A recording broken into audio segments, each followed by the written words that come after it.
A couple of things preliminarily. Number one, there is a sharp disagreement on members of this committee about abortion, and I think each side is entitled to mutual respect.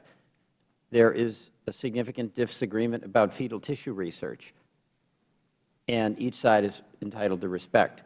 What is clear is the law says abortion is legal, and the law has limited authorization for fetal tissue research. That's the law. What Planned Parenthood is doing is completely consistent with the law. We're now having an argument about a video that has been redacted and doctored. There's no dispute about that. All of us would like to get the entire video. And in a prudent investigatory process, we would get the evidence before we argued about the evidence that we don't have.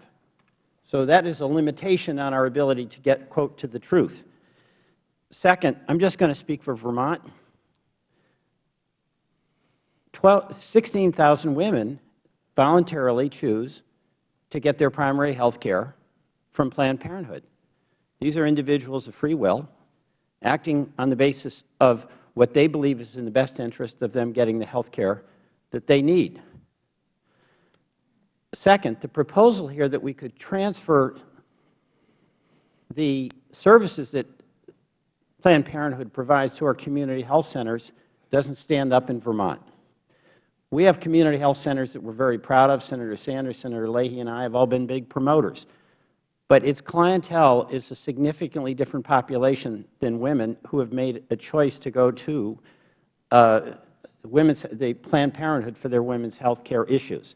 So this proposed remedy here would have an incredibly negative impact on the choice that Vermont women make about getting their basic health care. And by the way, that health care that's important to the woman who decides to go to Planned Parenthood is really appreciated by her family, their partners in the community. So what is Congress doing here? We're having an argument that's never going to end about abortion, but we're proposing to proceed in a way where the effect of our, quote, investigation is going to have collateral consequences that compromises the ability of women to get access to basic health care needs. And it's also in the context where it's undisputed that the services that Planned Parenthood provides have helped reduce dramatically teen pregnancies and other pregnancies. So I think we should all take a step back here and think about what we do before we act. The first medical principle that all doctors follow: do no harm. Ms. Richards, I do want to ask you a couple of questions. This alarming inquiry about whether you were selling for, or Planned Parenthood was selling for profit body parts. We've seen a proposed contract from Mr. Deladian to send Planned Parenthood affiliate in Colorado earlier this year offering to buy tissue samples. And that contract included a compensation clause. Were you familiar with that document? Yes, I am.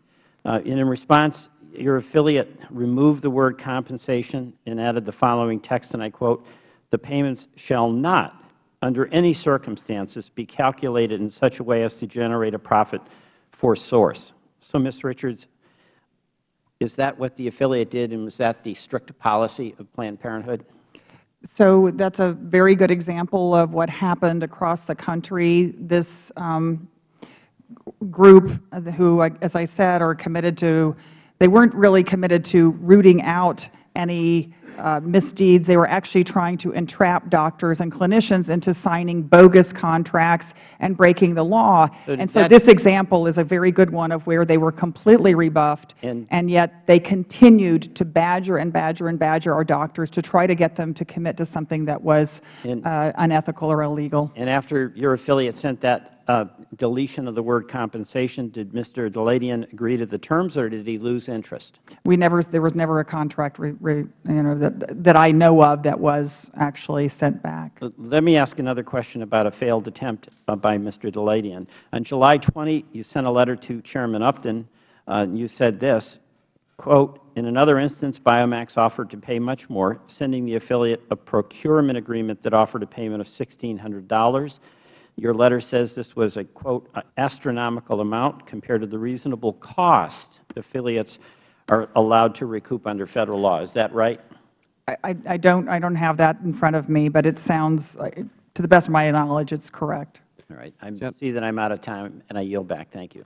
Thank the you. gentleman. We'll now recognize the gentleman from North Carolina, Mr. Walker, for 5 minutes. Thank you, Mr. Chairman. Thank you, Ms. Richards, for being here today. I appreciate your testimony. I am also married to a strong lady. She is a family nurse practitioner. Oh, good. Helped launch the Sexual Assault Nurse Examiner Program at Wake Forest Baptist Medical Center